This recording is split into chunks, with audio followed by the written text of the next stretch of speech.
They told you that visualization is simple, that all you have to do is close your eyes and picture the life of your dreams. But what if I tell you the very way you are picturing it may be the reason you still feel broke after every session? This is how it begins, with the dazzling vision of money flowing into your life. But instead of becoming your new reality, it feels like a dream slipping through your fingers. This is how it continues when you imagine yourself looking out through your own eyes, walking into the mansion, touching the leather seats of the car, and yet your heart still whispers that it isn't real. This is how it grows when your subconscious records the scene not as wealth you own, but as a movie you watched. This is how it deepens when your brain says, "Yes, it looked real, but where is it?" This is how it confuses you when the session ends and the silence of your room feels heavier than before. This is how it shocks you when you feel more lack than abundance, even though you visualized with all your strength. This is how it reveals the truth that the wrong perspective is feeding the wrong identity. This is how it warns you that the self you are being in an imagination matters more than the images themselves. This is how it teaches you that if you see from first person only, you may still be the old self, hoping for change.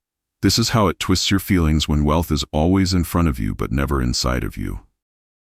This is how it traps you in the endless cycle of sessions without manifestation.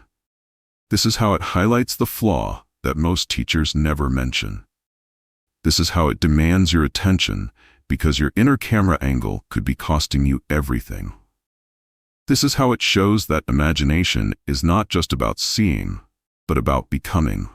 This is how it asks you whether you were the wealthy one in the scene or just the dreamer peeking in. This is how it uncovers the subtle gap between wanting and being. This is how it pulls back the curtain and makes you realize that the session isn't broken, you are just rehearsing the wrong role. This is how it shifts your awareness to the truth that the first-person error can keep you stuck. This is how it ends, only when you decide to change perspective. Can you imagine what happens when you flip the script, when you stop seeing through the eyes of the old self and start watching the movie of your wealthy life from outside yourself, as though you are witnessing a version of you who has already made it?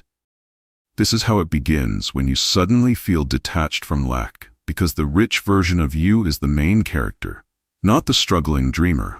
This is how it continues when your subconscious accepts the scene as evidence that wealth already belongs to your identity.